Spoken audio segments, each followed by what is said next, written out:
Jimmy on the beat, boy.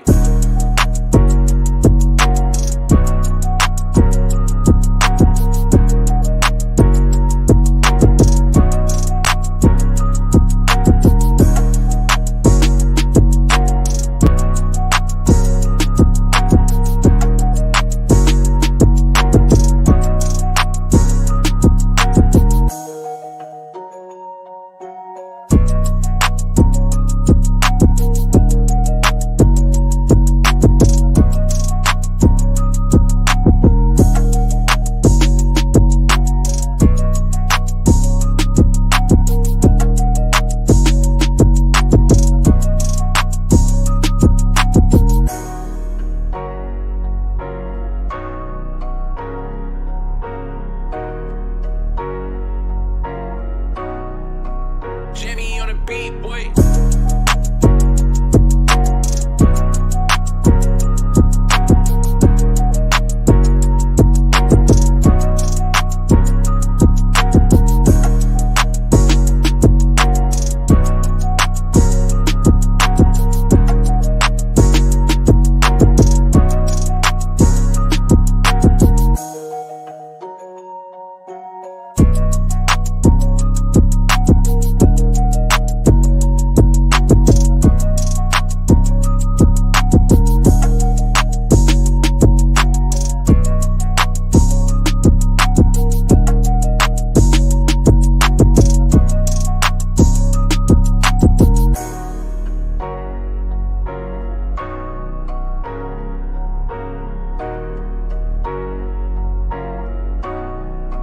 Jimmy on the beat, boy.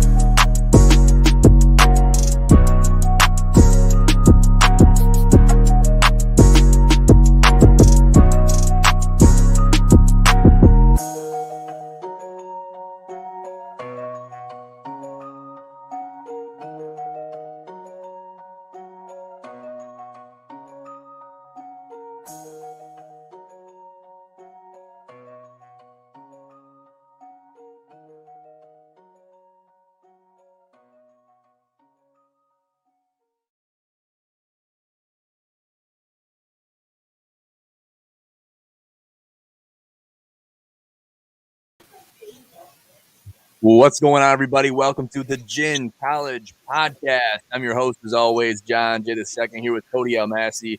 Cody, how are we doing today, man? I'm doing good, man. Hanging in there, somehow fighting another sickness. I don't know what's happening to my immune system. Pretty compromised lately, but, we're here, and that's what matters. Hey, we're here. That's what matters. Hopefully you feel better. Cody's a little under the weather right now, but he's still showing out, still performing, still out here giving you guys the best information college sports-wise for the GSN College Podcast. So, Cody, we thank you for that. And we got a good show for you guys tonight.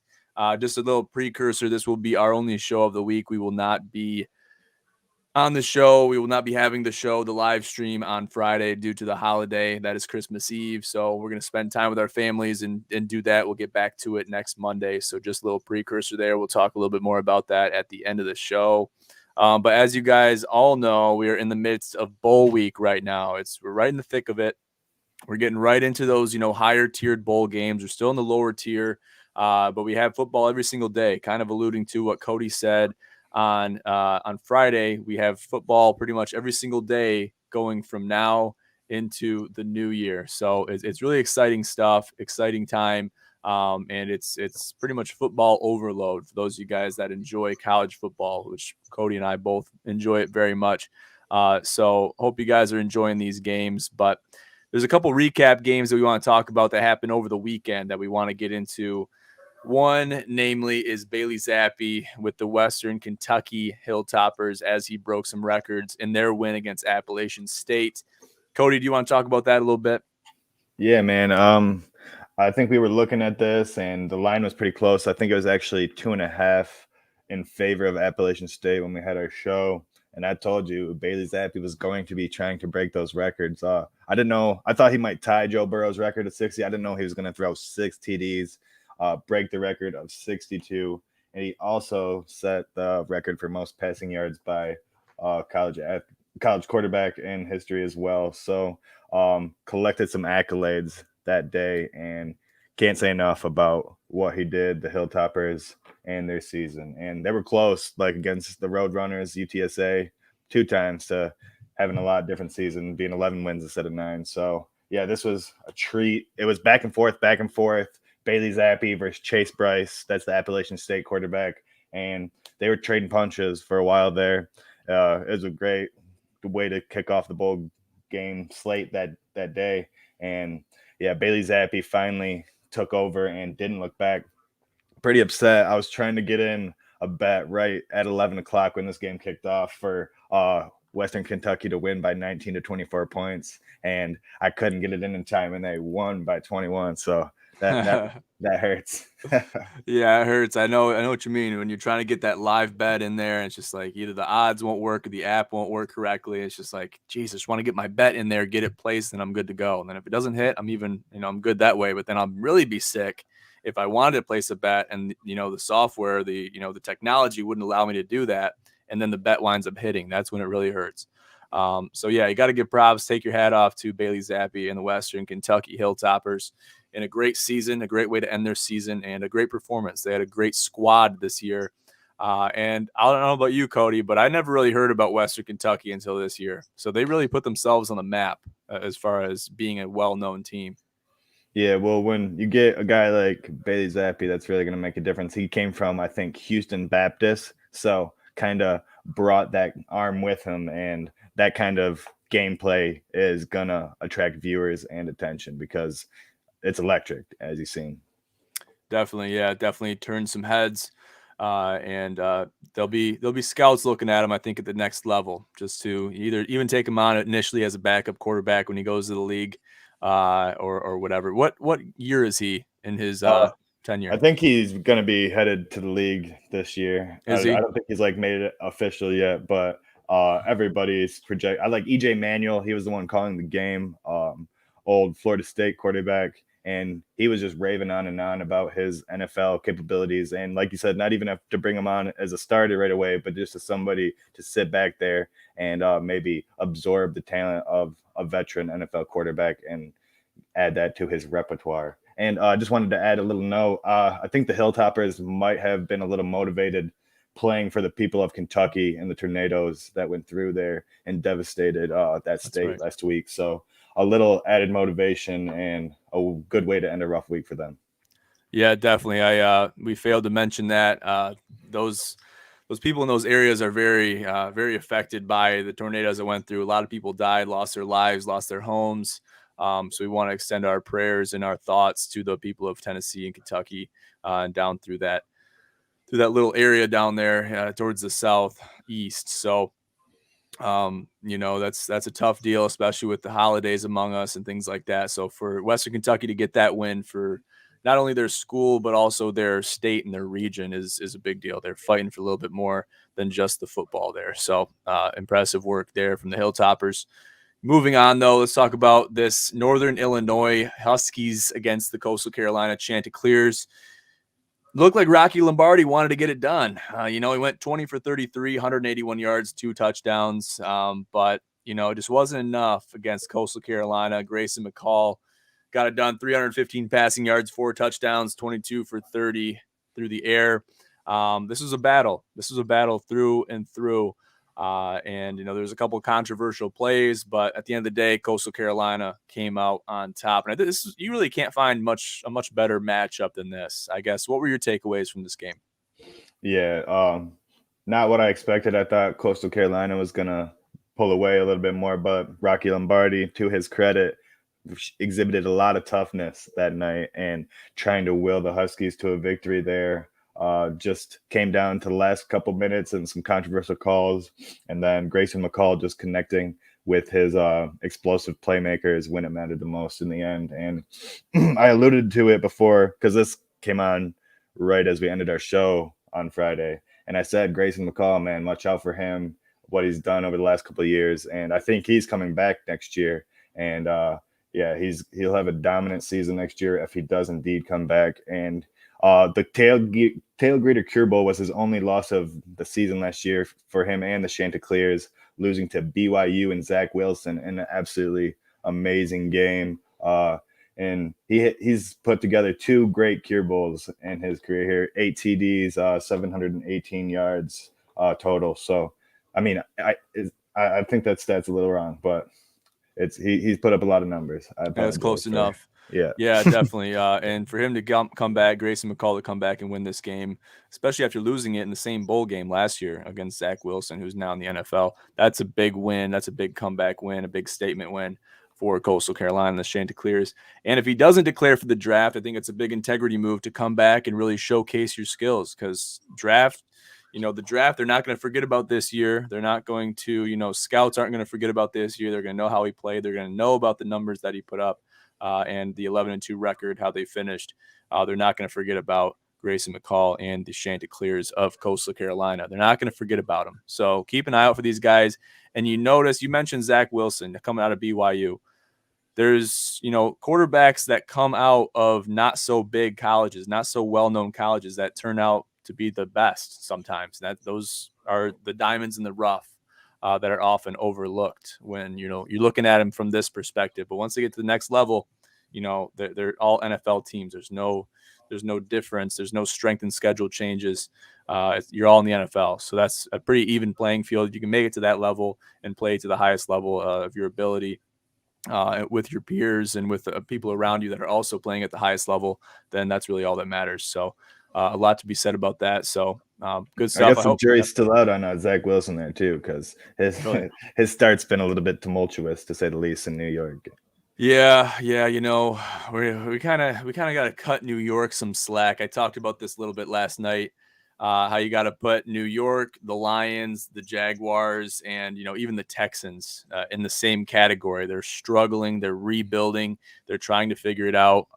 They're finding it's a really tough time. There's some teams that are doing better than others. Some teams like the Dolphins, the Browns, they've been able to kind of find some traction and get some wins and put themselves in the position to possibly get a playoff bid. So there's teams like that, but there's definitely some structural issues, especially with the Lions, the Jets. The Lions, man.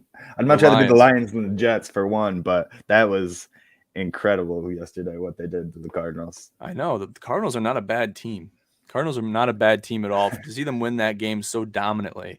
Yeah, we're tied for the best record in the NFL coming in that game. And yeah, it wasn't just the Lions beat them by happenstance, few lucky calls with the Lions away. They dominated like all 4 quarters. So I know our listeners probably want to hear a little bit about the Lions. Oh yeah, that's a pressing issue that's happening in our state. I think it deserves some time allocation. But yeah, the Lions, they did what they had to do. Jared Goff actually looked like a quarterback yesterday. He reminded me of the quarterback that we saw when he played in Los Angeles for the Rams. We've seen a lot of those similarities that we didn't really see until yesterday. So to see that for Lions fans, I'm not going to incorporate myself into the Lions fans category, but for Lions fans, they were really happy to see that, I'm sure. So props to them, and good win. That's a good win. Even if it doesn't really help your draft stock or, your positioning in the 2022 draft, don't really worry about that, because they're just trying to win games. You can't really, it's hard for a coach to come out and be like, you know what, let's just worry about the draft stock for next year. The season's over. Let's just try to throw every single game. You really can't do that. So they just need to win games, and they just need to do it for their own confidence and for their own self-esteem. It's good to see something like that in how the Lions are playing for Dan Campbell, opposed to like a team like Jacksonville just losing Urban Meyer and the way that locker room was, same amount of games in and more wins at the time when Urban Meyer got fired than the Lions. So just speaks to the team and how they feel about Dan Campbell, and it's a good sign for Lions fans going forward for sure. Oh, 100%. He's a very well-respected coach. His players love playing for him. They love going out and fighting for him week after week. Even with the record they have, they still have passion for the game. They still want to go out and play for Dan Campbell, and he supports them. So it's a great environment from what I hear for everybody, the coaches and the players, to just be a part of that atmosphere and in that locker room week after week. So props to the Lions. That was a big win for them and really helped their self-esteem a lot. And they got the Falcons next week. So that's definitely, after you beat the Cardinals, I feel like there's really no team that's really out of your wheelhouse to beat. So big win for the Lions. Surprised the world.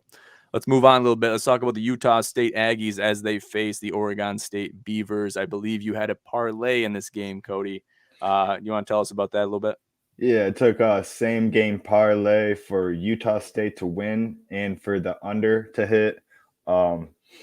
Utah State, we talked about it in the podcast. We thought they were getting underlooked here. They have Devin Tompkins, who is top 2 in receiving in the nation, and he had 115 yards in this game to help him get the win. And when I looked at the under, I mean, it was 67 or somewhere in the mid 60s, and that's one of the numbers we talked about. It's getting a little high.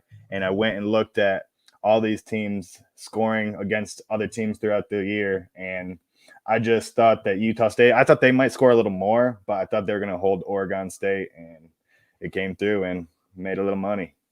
Good for you, man. That was a big hit. And I think you, if I'm not mistaken, did you accidentally take Utah State money line, or did you mean to take them money line? No, I meant to take it. Oh, you did? It was the same game parlay. Yep. That's right. Because I remember we were surprised. We were talking about this on Friday, how, we were it kind of looked like the bookies messed this one up. I was like, you know what? There's an opportunity here for the bettors. You see this game, there's an opportunity here. And I kind of want to retrieve that clip, and I might do it and make a post of it later on. But yeah, the line ended at 6.5 for Oregon State. Yeah, 6.5 minus 6.5. And over under 68.5. Like, I mean, yeah, they're way off. They're way off there. What did it hit? Half of that? Let me see. Yeah, 37 points. Yeah, 37. Yeah, so right there, right close to half, but under smashed or just over half. But I mean, it's kind of crazy to see that happen. And it's bowl week, and you got games like this that they can really go either way. And if you follow the trends, if you follow what happened in the past, you look at Oregon State, you see the teams that they've beaten, played against. You think of Oregon State and how they've played in years past. And they're like, oh, the bookies are like, oh, this is a really strong team. They're going to come out, they're going to perform in bowl week. They're going to do what they have to do to get Utah State out of there, because there's the tiers. The strength of schedule and the strength of both of these teams, objectively speaking, is on paper a little bit different than one another. So I think the bookies got too tied up in that, but you kind of look at the records, the 11-3 to the 7-6, just the dominance, regardless of strength of schedule. And you can make a pretty obvious prediction that Utah State is going to put up a fight in this game. Yeah, I think you talked about that when we were looking at it. I think you said maybe the Pac-12 to the Mountain West. Yes, that was it. Yep. But I looked at they just whooped on San Diego State and Brady Hoke, and they were at 11-1.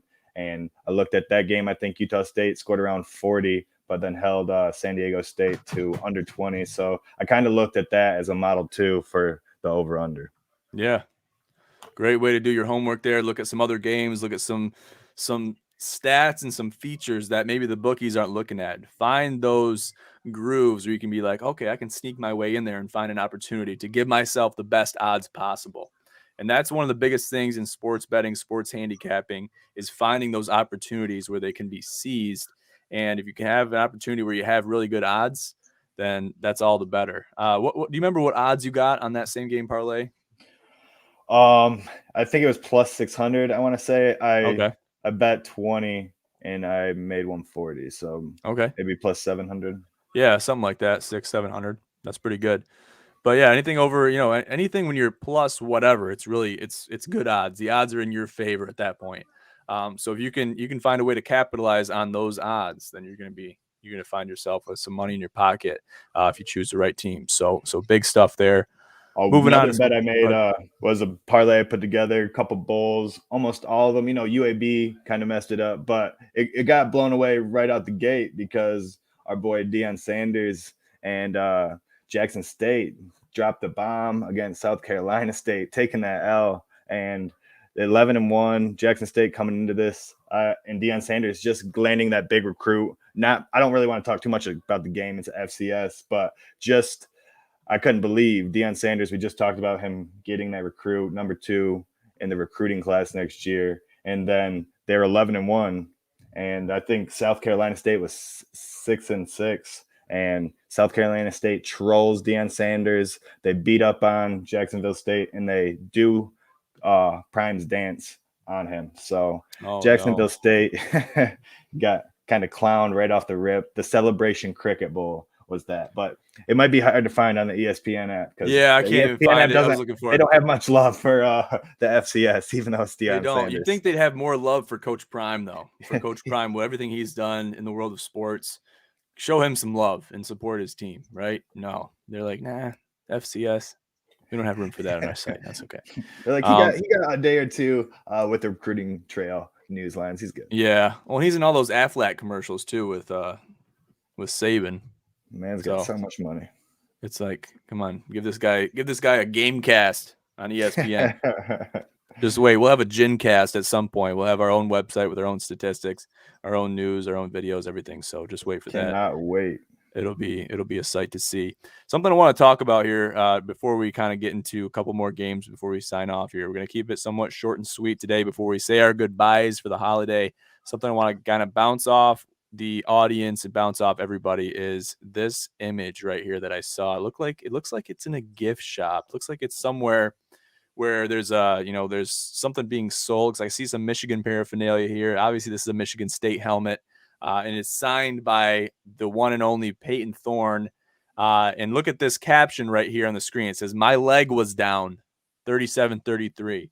Now, how do you, as a Michigan fan, Cody, how do you see this? How do you perceive this image and this item with the signatures on it? I think it's level 10 troll. Pretty job well done here. I don't know. I can't think he really believes his leg was down.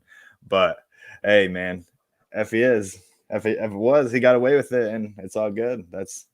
We'll take that loss every year. I mean, it's just, I feel like it's an admission of guilt, and I don't think it's a good look for Peyton Thorne nor the Michigan State team or program, and especially after the refs came out and apologized for how they called some of those calls. And I think a lot of those calls, just looking at it completely objectively, people are going to call bullshit on me because I'm a Michigan State guy. But I think that game was, relatively evenly called. But I mean, you're going to talk to some people, they're not going to agree with that at all. And we don't have to get in that conversation right now. And that game's always, and if I was a referee, I'm going to be nervous. I don't care how many games I have under my belt. I'm going to go into that game a little bit nervous, be like, okay, I got to make sure I'm calling this game right, because this is going to be a game that's on my resume for the rest of my life. And it's going to be a game that goes down in history. That's obviously a big rivalry game. Both these teams are undefeated. And this game's got to be called. So these refs are on pins and needles throughout the entire process. But for them to come out and apologize afterwards, I think is a little much. But yeah, was it ever confirmed that I think Jim Harbaugh was trying to blow smoke up everyone's ass by saying that. Was he really? He might have been. He might have made fake. I saw news breaks that said the Big Ten apologized for it, but maybe that was just Harbaugh hearsay.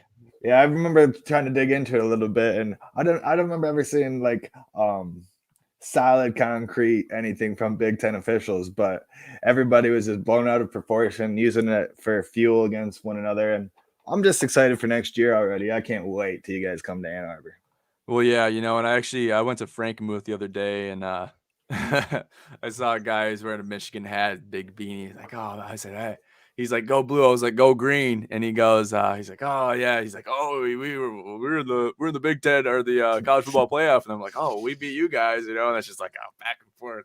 Yeah, but at the end of the day, you guys got the last laugh. I think I'd rather be in your position, being in the top 4, having a chance for a national title, and still losing to Michigan State than, having to be the other way around, which is pretty much what Michigan State got. They got the instant gratification, went 9-0, and certain events transpired after that to disallow them from being considered for the top 4. So Michigan, I think it's fair to say Michigan got the last laugh in that one.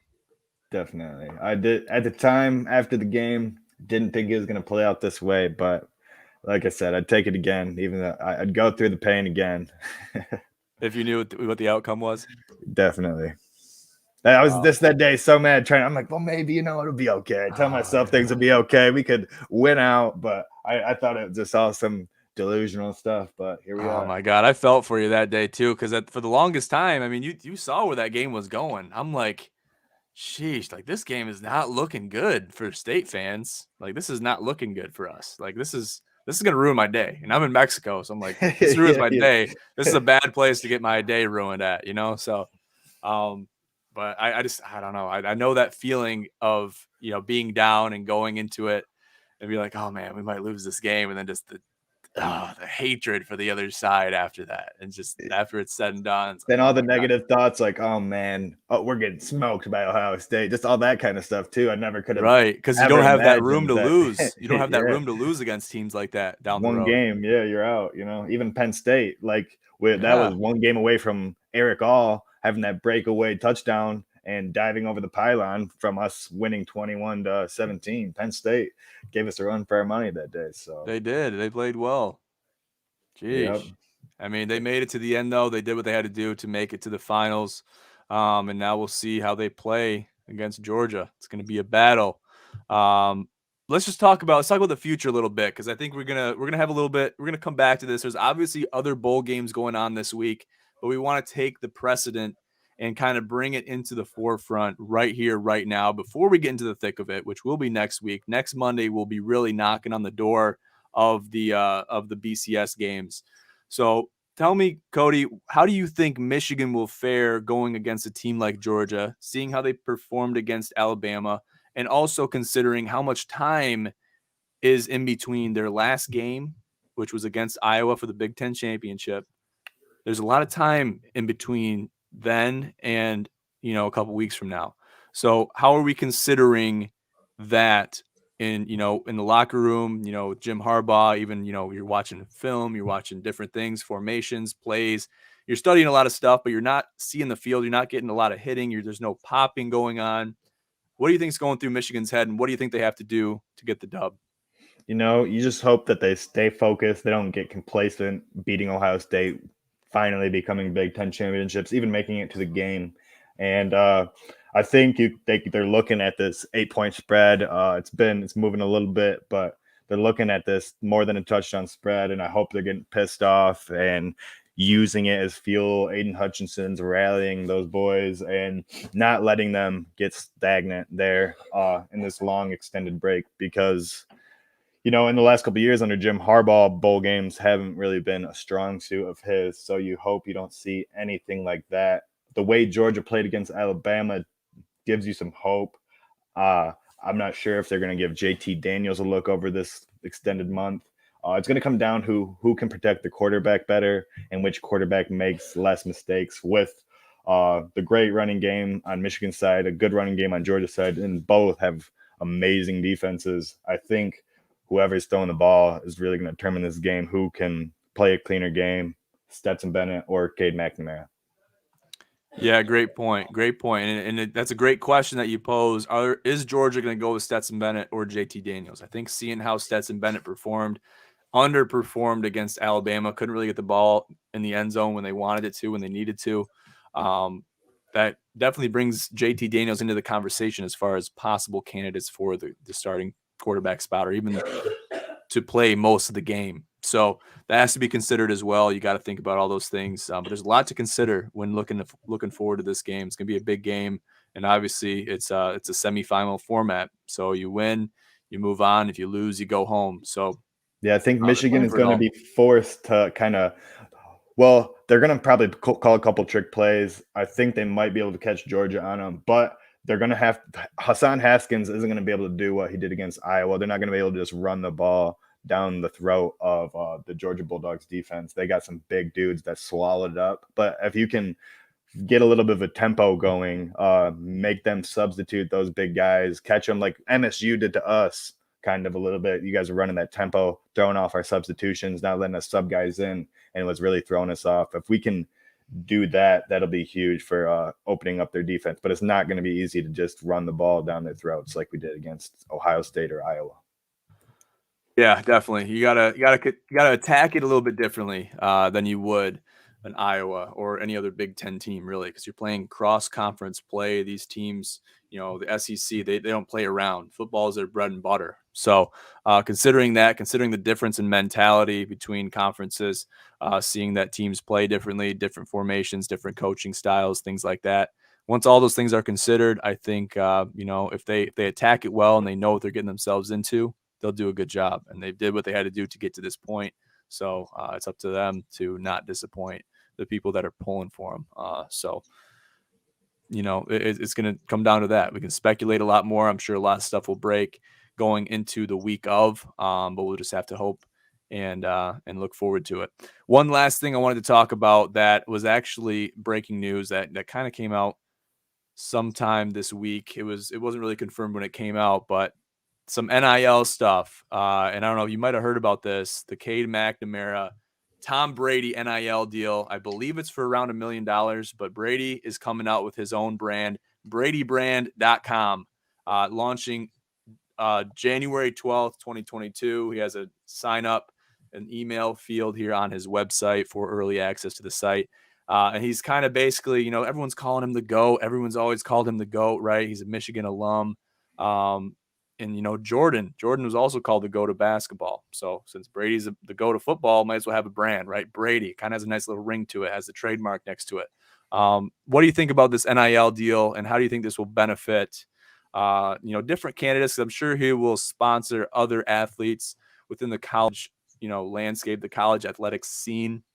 How do you think this will benefit college athletes, and especially Cade McNamara and other Michigan athletes? Yeah, I think it's going to be huge. If Tom Brady hit me up, I was a college athlete, I'd do whatever he said. I'm like, I want to be a part of the Brady brand. I didn't even put together the comparison of the Jordan Brady part, but that's a nice comparison you made there, my friend. Thank you. But yeah, I mean, it's going to be a little like an elite feel to it. And anything with Tom Brady's name on it is going to make money. It doesn't matter if he's breaking iPads on the sideline and losing to the Saints, but he's still going to make money. And yeah, it's great to see basketball and football. And then obviously Cade McNamara.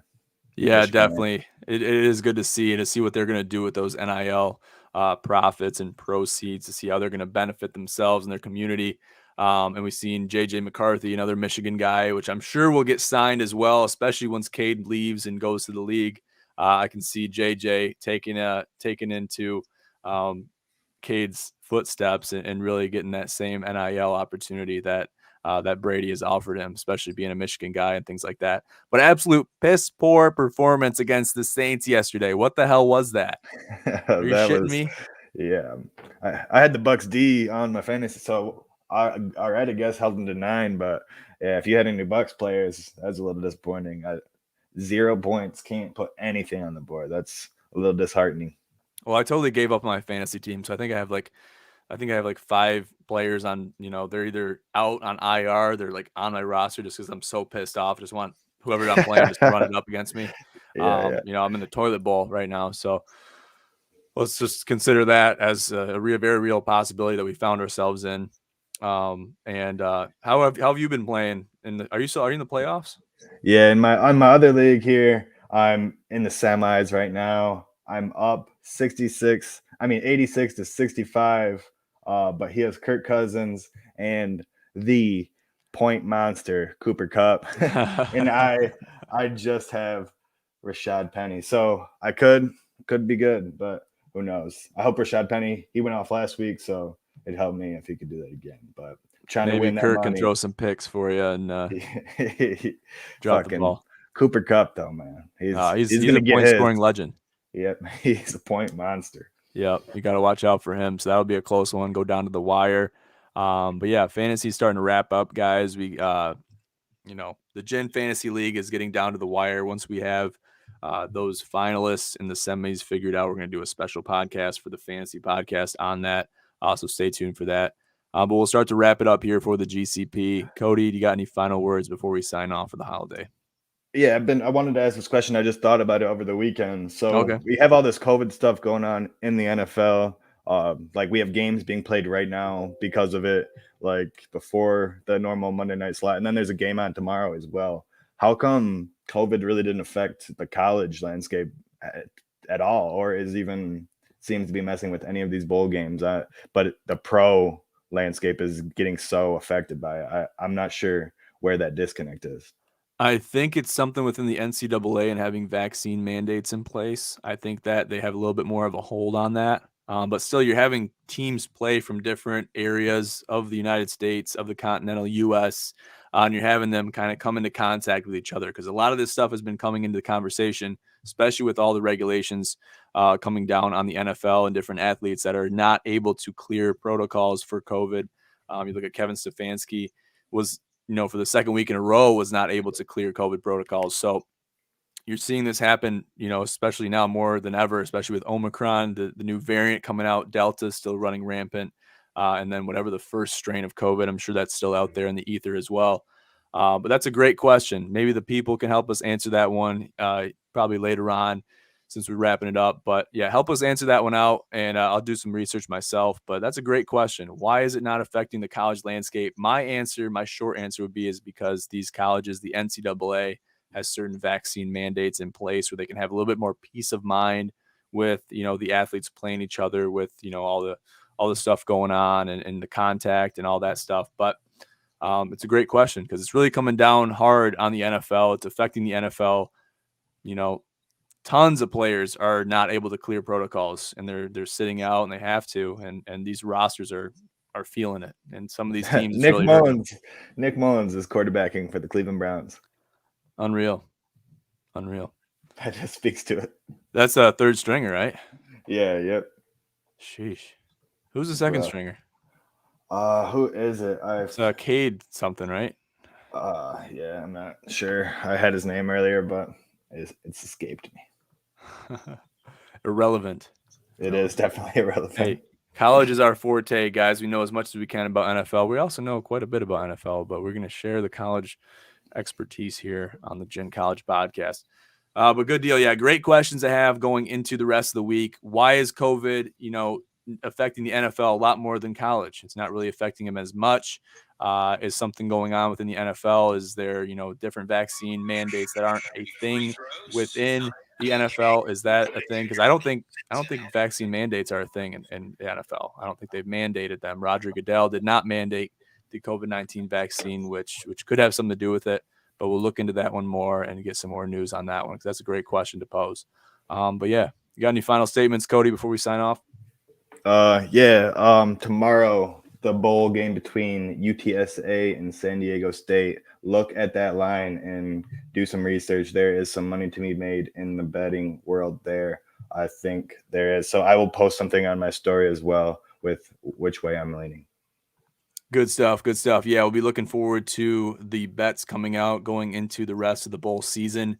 For college football, we're getting into the thick of it with college basketball as well. That's where our podcast will be geared towards quite a bit. Once we move on past bowl week, we will get to talking about college basketball a lot more, because that will be brought to the forefront, obviously, with college football being done.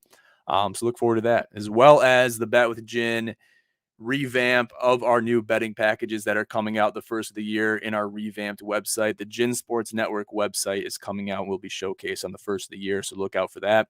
And yeah, we're very excited. A lot of stuff will be released the first of the year. A lot of plans are being released. A lot of situations are getting figured out, and we're just worried about how we're going to present it. We're not worried about it. We're concerned about it, and we're figuring it out. But it's not a concern at all. It's something that we just got to do. It's a formality. So when I say it's a concern, it's a formality. We got to do it. We're really happy to do it. We're excited to do it. So I'll leave it at that, guys. Make sure to follow us on Instagram, Twitter, Facebook via our link tree at the bottom of the screen. Find all of our links on there, all of our social media pages, accounts, things of that nature. And we'll be in touch very soon. We'll be back on the Gin College podcast Monday, the 27th of December. So I want to wish everybody a very Merry Christmas, and I'll wish you a Happy New Year on the 27th, since it's before the New Year. So we'll do that then, and we'll talk very soon. Feel free to reach out anytime, any place via our link tree. All of our socials, all of our contact information is on there. So don't hesitate to reach out with any comments, concerns, or questions. I'll leave it at that, guys. Thanks again for tuning into the Gin College podcast. I'm your host, as always, John J. II with Cody Almasi. Have a great night.